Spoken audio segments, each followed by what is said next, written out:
So we have seen hard cataracts, mature cataracts, and this is a Brunescent Cataract. And I have no financial interest. I use the Victus platform, and you can see that the Victus with the new software can create 16 segments, which I think the other femto platforms do not. And I like the 16 segments for the very dense cataract. You can see capsulorhexis was complete, and the cuts are rather deep. They go all the way down to the posterior capsule, although we have an offset of 700 microns. So you can see I can do this dense cataract with a 2.2 mm incision without too much difficulty. And what I like about the 16 cuts is really I don't have to pick out where the crack has been created. Wherever I plunge down my chopper, which is a Nagahara chopper, it will find a crack. Okay. Previously, when I used like 8 segments, I would have to actually look for where the crack was. But with 16, really, it makes it so much easier. So definitely, if you have a dense cataract, low endothelial cell count, this will certainly be advantageous to have a femtosecond laser help you do this surgery. How about the intumescent white cataract? Some of these actually have got underlying black cataract. You can see the femto coming through. Okay, so we saw some difficult capsulorhexis shown by Suvan, and you can see that the femtosecond can do a good job. Now, it's not that it may not rip. What is important in these patients is that I run preoperative mannitol just half an hour before the surgery to shrink that nucleus as much as possible. And also docking should be flat. All right? If you allow the laser to hit at one point before the other, it may incur a rip. So this is the same patient who's brought to the operating theater, and you can see that the capsulotomy is indeed complete, and beneath that is a dense cataract beneath. And does it cut through? Well, what is important is that if you see that the white layer is just a thin layer over the nucleus, it is worthwhile going ahead with the femtofragmentation of the nucleus. And this certainly does make surgery a lot easier. So I emphasize again, for a white cataract, you want to ensure that when you dock, it should be as level as possible. Now, if you had a white and white cataract throughout, then it probably would not segment. And you saw Suvan struggling with a fibrotic capsule. Look at this. All right, you couldn't do this manually because a lot of subretinal fibrosis holds it down, and I thought perhaps that was not through, but you can see there's a little tag there, but it actually comes through completely. All right, so this is not possible without femto, so it's certainly advantageous to apply the femto to these cases. How about a generalized corneal haze? We've been told actually that this is a contraindication, so I decided to bring this patient with Labrador Dystrophy to the femto theater and see whether or not we could get through. And you can see that the capsulotomy indeed was complete, and with a dense cataract beneath, this certainly helped the surgery. How about a case like this, where the patient had sclerokeratitis, and although this is the right eye, I'm sitting actually on the patient's left and going through a sclerocorneal tunnel where it's not involved in the corneal melt.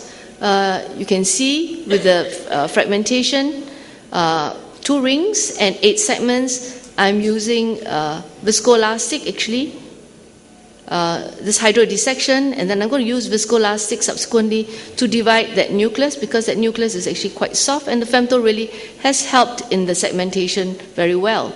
So I'm just using viscoelastic to create my segments, because my second instrument comes in only opposite, and it can be quite awkward to try and chop this. But the viscoelastic has, together with the femtofragmentation, made it so much easier, and the nucleus really falls apart in pieces because of the ring cuts combined with the 8 segments.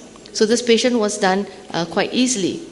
So although there is a cornea that is hazy, you'll be surprised that this patient actually had a complete capsulotomy and good segmentation. So this can really help your complicated cases. Now, what are the limitations? I brought this patient with corneal granular dystrophy, and you know the granular dystrophy of pasties are quite dense. And I decided to see whether it could go through this. And you see this gave me a hard time. I had to pick up all the little areas of bridges. Cell size is well centered. Should you break the posterior capsule, in these cases, you can still put in the lens in the bag and support with the anterior capsulorhexis, or put it in the sulcus and posterior optic capture. So in patients like this, I've actually even agreed to go ahead and put in multifocal lenses, because if the patient actually had a capsule rupture, I could anterior optic capture, although you would want to bring IOLs of different powers in case you had to bring the optic anteriorly. How about the uveitic cataract? Is a small pupil a contraindication? Well, this patient had extremely dense cataract beneath, and as you saw expertly handled earlier, a small pupil also you need to release the membranes, tease it all apart so that it can be evenly expanded, and the Mayugan ring is then inserted in the operating room. And I sutured this and brought the patient to the femto room and then applied the femto fragmentation. And following the segmentation of this, I then brought the patient back to the operating room to continue the surgery. You can see in this case, using the old software, I created 8 segments, and this is a pretty dense cataract. So to be sure that I had a capsulotomy that was complete with this dense cataract, I stained it with trypan blue, and indeed was complete, and you can see just how dense this cataract is. Okay, and certainly patients like this who have had a uveitis with previous pressure rise and inflammation in the anterior chamber which compromise endothelial cell count, generally they would benefit if they had a femtosecond laser treatment. How about a patient like this who presents with acute angle closure glaucoma? You can see the pupil that's a bit dilated. This is a gentleman who's had previous trauma, and you can see just how shallow the anterior chamber is. And so it's difficult to do capsulorhexis where zonules are weak, but what more if you have a very shallow anterior chamber and a lens that is decentered.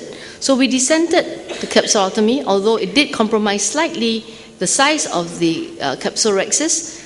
It was a very soft cataract, so really this was not an issue for me. And after doing the capsular tension ring, I then inserted the capsular tension segment and used the iris hook to support the entire complex. I have also placed hooks against the capsular rim. Now I would warn you to, when you do this, because you have to be very, very careful, as was mentioned earlier by Haripriya, because the hooks may actually rip the capsule, especially when you're dealing with a hard cataract and you're just focusing on getting that nucleus loose, the nucleus rotating and removed. All right, so also if you have an older patient, I find that generally the capsules are thinner and they're less resilient to this tug by the capsule, and generally I would prefer to actually have an eyelet support rather than hooking it directly onto the capsular bag. And as mentioned earlier, I like generally to use the Hoffman pocket. I think this is really a very cool technique where you do not need to dissect the conjunctiva, especially for patients like this who may subsequently require glaucoma treatment. So have a look at this other patient. This is a very dense cataract and was also subluxated, and to my surprise the patient also had vitreous right from the very start.